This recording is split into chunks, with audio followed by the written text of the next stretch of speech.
Councilman McKee-Rodriguez.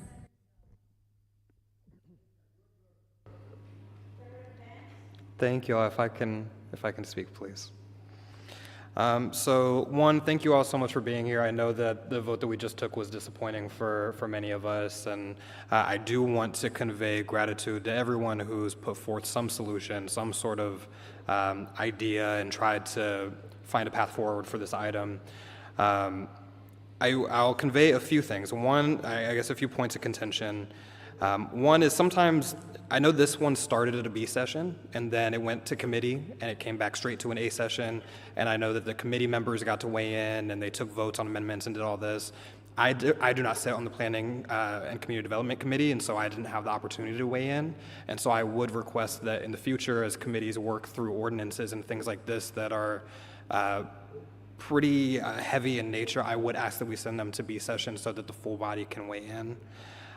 There's three main points of contention that I want to convey with this as it stands. I will be voting yes, but I can accept that there are concerns about the number of units that are applicable, and if there is a one person who owns one unit and it's an administrative burden and they're not getting their money back for their vouchers, I can accept that that is a concern for now.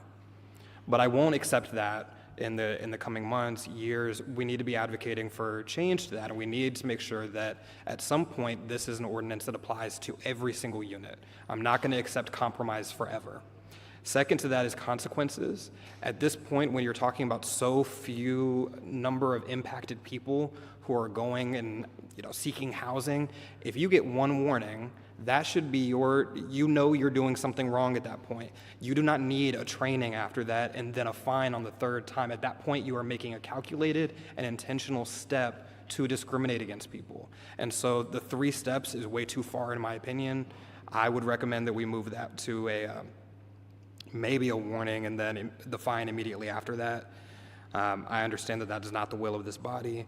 And then the third piece of that is the incentives and incentivizing property owners to do the right thing. I don't think that we need to give them an incentive in order to not discriminate against veterans, and I especially don't want to say, I know this is something that's going to come as a part of our budget discussion, but I especially don't think we should be taking from the rental assistance fund that we have.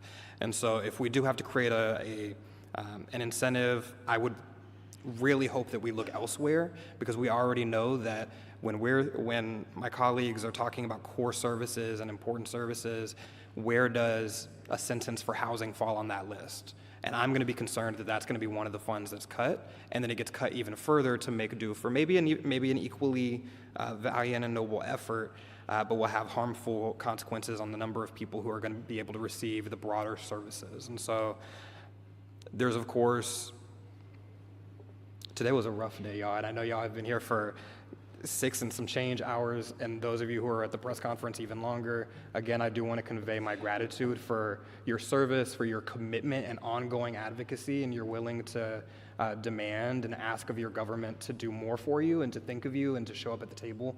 I know many of you would rather be somewhere much more comfortable than this, but you chose to be here and to advocate, and even though today may feel like a loss, I don't want you to walk away feeling that way.